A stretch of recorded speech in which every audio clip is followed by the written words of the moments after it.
Para sa mga balitang napapanahon, narito ang bagong San Pablo News Updates. Muling inihatid ng pamahalang lokal ng San Pablo ang programang Ugnayang Nasa Barangay ang Gobyerno na pangunahing programang pangkaunlaran ni Mayor Najib P. Kapangada sa Barangay Soledad, Santa Maria at Santissimo Rosario.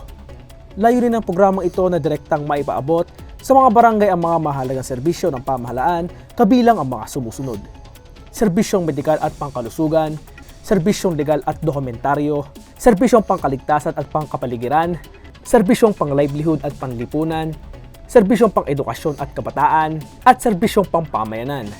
Kasama rito ang libreng gamot at mga butong pananim. Po si Joanna Marie Reyes, taga Santa Maria, San Pablo City, Laguna. Nagpapasalamat po kay Mayor, nabigyan po yung lolo ko ng walker. Salamat po kay Mayor. Nagpapasalamat lang po ako kay Mayor dahil po sa program niya ngayon. Marami po siya natulungan sa ginagawa po niyang program ngayon at nawa po, more blessings to come po para kay Mayor. Magandang umaga po sa ating lahat. Ako po si Ginang Rosalina Mercado ng Barangay Soledad, San Pablo City. Ako po ay nagpapasalamat sa programang ito ng NPG. Mayor, maraming salamat po at napakalaking bagay po ang ipinagkaloob mo sa Barangay Soledad. Maraming salamat po sa atin pong punong lungsod, sa atin pong mayor.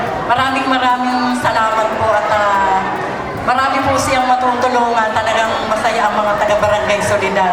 At sa lahat po ng mga staff po ng local government po, marami pong salamat sa inyo. At sa inyo pong lahat sa staff po, thank you very much po. Ito si Wilbert E. Oceana para sa CIO News and Public Affairs.